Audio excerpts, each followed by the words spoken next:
कहा गया है कि ना उसका करने से कोई तात्पर्य रहता है ना करने से। अच्छा अच्छा, तो इन्हीं कर्मयोगी तो जैसे ये जनकादि जितने भी हुए हैं ये भी तो काम तो करते ही थे ना, पूरा राज संभालते थे, कर्मयोगी कौन थे ये। कौन? जनकादि हाँ, तो उनका करने ना करने से कोई मतलब नहीं रहता था। कर्मणैव संसिद्धिम, ये है ना वो जो उनका जनकादि। करने ना करने से कोई मतलब नहीं रहता। सामने काम आया तो कर दिया, नहीं आया तो कोई बात नहीं। मतलब वो स्थिर रह करके काम नहीं करते थे एकदम से। ना तो वो किसी काम को करने से मना करते हैं और ना किसी काम की आशा करते हैं कि ये काम मिले तो करूं, और ना ही कोई काम सामने आ जाए तो उसको मना करते हैं कि मैं ये नहीं करूंगा। ये है मतलब। जी जी, नहीं वो तो मैं समझ गया, मतलब तो साफ ही है कि कर्मयोगी को, ज्ञान योगी हो, कर्मयोगी हो, भक्ति योगी हो, तो करने से कोई मतलब नहीं। तो फिर कर्म जो कर्म कर्म एक करने का तरफ आग्रह नहीं रहना चाहिए। एक तरफ तो गीता कहती है कि कर्म करो कर्मण्यवाधिकारस्ते मां फलेषु कदाचन, तो कर्म को छोड़ना भी नहीं है। अकर्मण्यता की भगवान को पसंद नहीं है ना। जो अकर्मण्यता भी बात जो बातें आप कर रहे हैं ये कुतर्क कहलाते हैं। नहीं, मैं आपसे आचार्य जी कुतर्क नहीं कर रहा हूँ। मेरे मन में एक भाव आया, ये जैसे ये कुतर्क नहीं है। मैं तो ये बता रहा हूँ कि जैसे 2.47 में कहा है ना कि कर्मण्यवाधिकारस्ते मां फलेषु कदाचन। तो किसके लिए कहा है वो किसको शिक्षा दी जा रही है? कर्मयोगी को ही कहा है।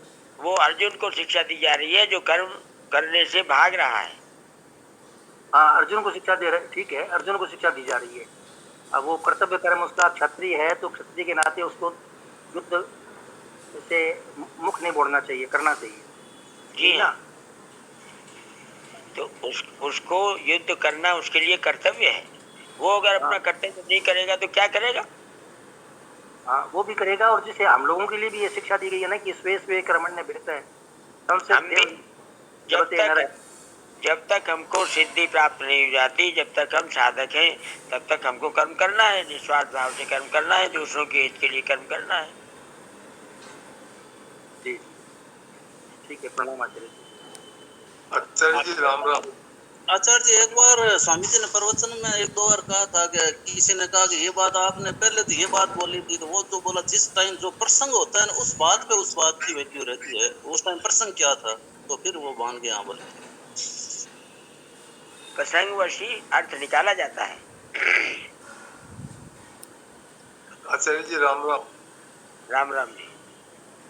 शेठ जी पूरे जीवन भर कर्म में रहे, कर्म योग में रहे, किंतु निर्लिप्त थे एकदम। काम तो अंतिम समय तक कर रहे थे वो, और कितना काम कर रहे थे, प्रदेश का, गीता भवन का, जहाँ जो कोई पंचायती आती तो कर देते, कोई पूछने आता तो सत्संग सुना देते, किंतु निर्लिप्त थे, स्वरूप में स्थित थे। और जो साधक है, आपने कहा साधक, तो साधक भी तो उनका अनुयायी होगा, सिद्धों का। तो वो कर्म करते हुए निर्लिप्त रहेगा, कर्म सब करेगा। स्वामी जी महाराज कर्म नहीं करते थे क्या? सब समय कर्म करते थे। व्याख्यान देना कर्म नहीं है क्या? जाना आना, कितने आदमी उनसे मिलने आते थे। यहाँ गीता भवन में देखता तो लाइन लगी हुई है, गोविंद भवन में देखते हैं कलकत्ता में तो लाइन लगी हुई है।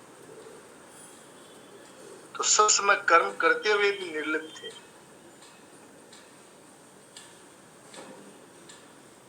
प्रणाम आचार्य जी। ये भी जो ये प्रसंग चला कि करना और न करना दोनों ही अपने में न माने, लेकिन आचार्य जी ये दोनों नहीं मानते हैं, लेकिन ये भाव तो रहता है अंदर कि ये हो रहा है, तो इससे भी उपरति होना है।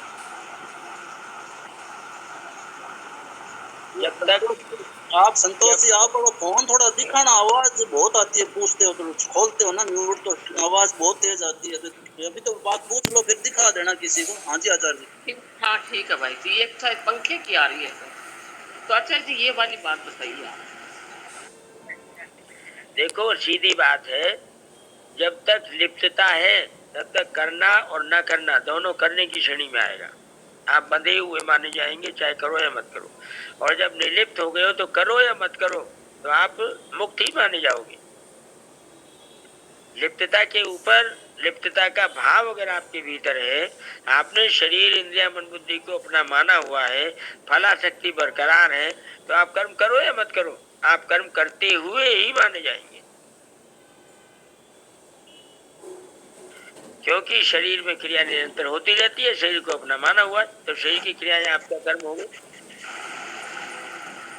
नहीं आचार्य जी, जैसे मतलब ये चीज मानते नहीं है, लेकिन ये महसूस तो होता है कि ये सब क्रियाएं हो रही है, तो क्या इसमें यहाँ पर क्या करना चाहिए साधक को, ये आप बताइए। हो रही है तो आपका क्या मतलब है उससे, क्या क्या आपका क्या नुकसान हो रहा है, क्या फायदा हो रहा है? उस तरफ अपनी दृष्टि नहीं रहनी, वहाँ स्वरूप पे अपनी दृष्टि रहनी चाहिए, यही बात है यहाँ पर। हमेशा स्वरूप पे रहनी चाहिए, शरीर पे नहीं रहनी चाहिए, यही तो कहा जा रहा है। एक आचार्य जी, जय श्री कृष्ण। आचार्य जी राम राम। राम राम जी। हाँ, दाइमा जी का जो प्रश्न है ना, वो एक्चुअली सबका प्रश्न है। वो कुतर्क नहीं कर रहे हैं कि वास्तव में हम जो दिन भर क्रिया करते हैं परिवार के कमाने के लिए, बच्चों के लिए, तो उसको किस रूप में ले। तो ये प्रश्न सबका ही है, तो इसको आप सरलता से सिद्ध बता दीजिए। आप बता रहे हैं सब कुछ बात ठीक है, फिर भी दोबारा बता दीजिए। तो हमारे वयोवृद्ध कुतर्क नहीं कर रहे हैं। नैव कुर्वन्न कार्यं, हाँ जी।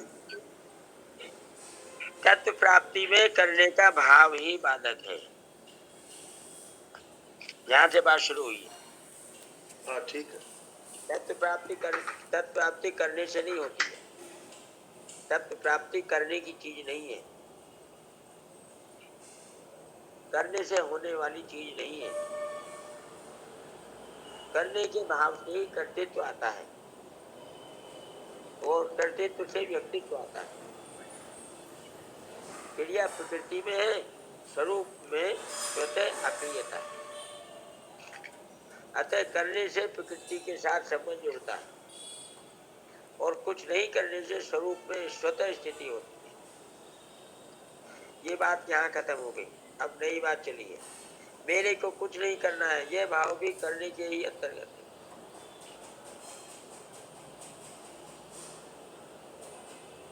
अतः करने से भी मतलब नहीं होना चाहिए, और न करने से भी मतलब नहीं होना चाहिए। नहीं तत्से कृते नार्थो न कृते नहीं कश्चन। स्वरूप करने और ना करने दोनों से रहित है, और निरपेक्ष तत्व है। स्वरूप में स्थिति तब होगी जब हम निर्लिप्त होंगे, करने ना करने से मतलब नहीं रखेंगे,